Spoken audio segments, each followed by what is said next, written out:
Berikutnya, saya akan menjelaskan dan saya buktikan juga bahwa 2 orang saksi dari 6 orang saksi yang dihadirkan jaksa penuntut umum tidak tahu isi BAP-nya, dan ini terungkap di persidangan. Salah satu saksi tersebut adalah petugas yang bertugas di bagian pengesahan STNK, anggota kepolisian, dan satu lagi adalah pegawai dari PT Bank Sumut yang menerima pembayaran pajak.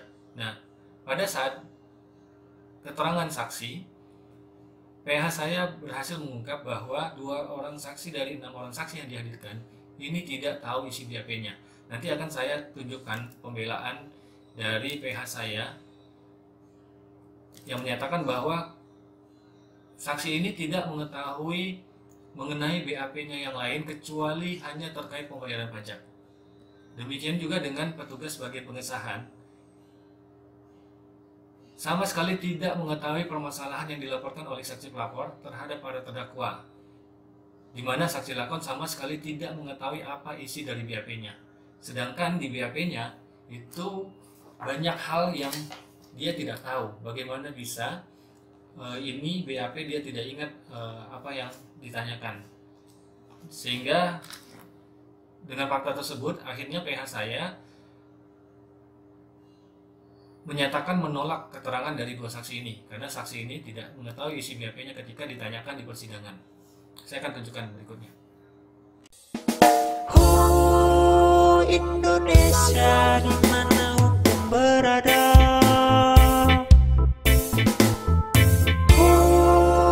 Indonesia sedang darurat hukum keadilan.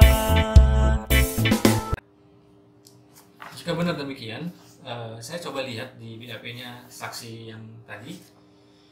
Di sini ada 20 pertanyaan pada saat pemeriksaan di BAP. Jika benar dinyatakan di sana bahwa saksi hanya diminta keterangan terkait pembayaran pajak BK 1212 JG saja, maka kalau dilihat seperti itu berarti yang diakui saksi terkait BAP-nya mulai dari poin 15. Di poin 15 ditanyakan kepada saudara apakah jabatan saudara di kantor Samsat Jalan Putri Hijau Medan. Saya jelaskan bahwa jabatan saya di kantor Samsat Jalan Putri Hijau Kecamatan Medan Barat yaitu sebagai bawor STNK. Lalu pertanyaan 16, 17, 18 semuanya terkait pajak, 19 dan 20. Lalu bagaimana dengan keterangan dari poin nomor 1 sampai nomor 14? Di poin nomor 1, apakah saudara dalam kesehatan jasmani dan rohani? Nah, ini pertanyaan yang sama hampir di semua BAP ya. Lalu kedua, sudah mengerti saudara oleh sebab apa saudara diperiksa pada saat keterangan ini? Jika mengerti sehubungan dengan hal apa? Jelaskan. Lalu dijawab di sini, benar, saya mengerti diperiksa serta diminta keterangan pada saat sekarang ini di Satreskrim Polrestabes Medan sehubungan dengan laporan pengaduan Johansen Ginting tentang dugaan perkara tindak pidana. Pertanyaan nomor 3, kapan dan di mana terjadinya dugaan tindak pidana tersebut? Dan bla bla bla bla bla. Jelaskan. Adapun terjadinya dugaan pidana bla bla bla bla. Dijelaskan cukup panjang di sini. Lalu pertanyaan nomor 4, apakah saudara kenal dengan yang diduga terlapor yang diduga melakukan tindak pidana dan bla bla bla bla. Di sini jawabannya juga panjang. Saya jelaskan bahwa tidak kenal. Pertanyaan kelima, bagaimana cara terlapor diduga melakukan? Artinya ini berbeda dengan yang menjadi fakta persidangan.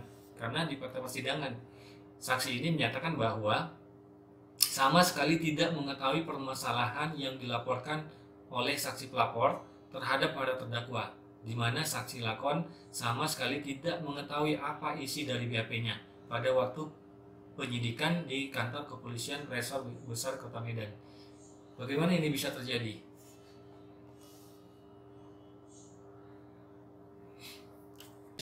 Oke, selanjutnya saya akan buka BAP dari saksi keempat atas nama Amelia Syafruti Pane yang bertugas di bagian pembayaran pajak dari PT Bank Sumut. Di sini tadi dijelaskan bahwa dia hanya dimintai keterangan terkait pembayaran pajak. Jika demikian, maka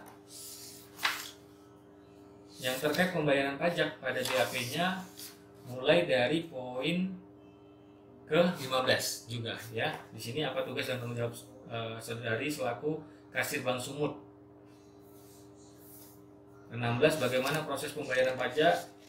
17, apakah benar Honda Jazz BK1212JG yang disebutkan di dalam video tersebut masa berlaku pajak kendaraannya sudah habis atau menunggak pajak kendaraan? Jelaskan.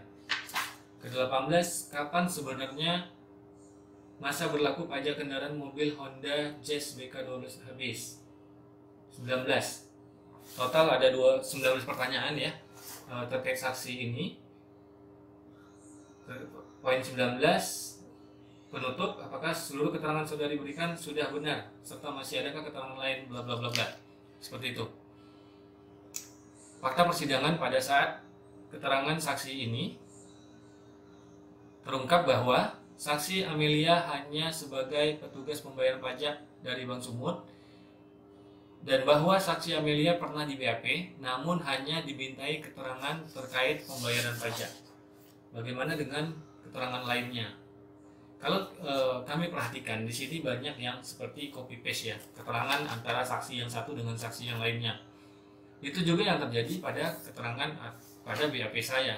Bahkan parahnya lagi, BAP saya ada 30 pertanyaan, itu semuanya copy paste dari keterangan dari BAP rekan saya Bang Junior Nenggolan.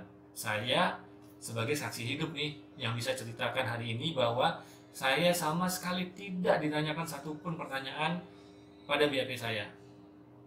Saya hanya diminta untuk menandatangan dalam kondisi tertekan.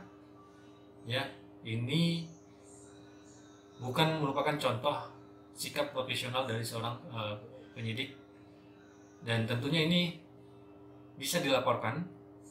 Saya merasa ini mungkin pelanggaran kode etik yang dilakukan oleh seorang penyidik, dan tentu saya tidak akan mendiamkan hal ini karena saya sudah menjalani hukuman penjara selama 8 bulan atas banyaknya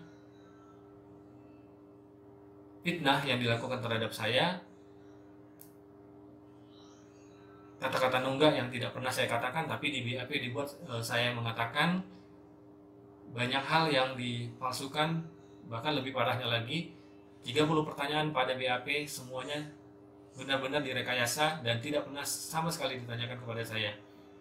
Ini tentunya akan kita laporkan ke Propam Mabes Polri. Saat ini kita tahu Bapak Kapolri baru, Bapak Jenderal Listio Sigit Prabowo sudah meluncurkan satu aplikasi Propam Presisi. Saya sudah download di handphone saya, dan saya akan coba menggunakan aplikasi tersebut untuk melaporkan oknum penyidik ini, termasuk terkait pembiaran yang terjadi sehingga saya mengalami pemerasan dan pemukulan selama berkali-kali di dalam rutan RTP Polrestabes Medan. Harapannya semoga laporan ini diterima dan ditindaklanjuti, karena sebelumnya Komnas HAM sudah melaporkan langsung ke Kabareskrim dan Kadipropam Mabes Polri, sehingga pada tanggal 3 Oktober sudah mengirimkan personel dari Paminal Polda dan Paminal Mabes Polri datang langsung ke RTP dan meminta keterangan terhadap saya terkait tindak pemerasan dan pemukulan yang saya alami selama 2,5 bulan ditahan di RTP Polrestabes Medan, khususnya di Blok D. Mudah-mudahan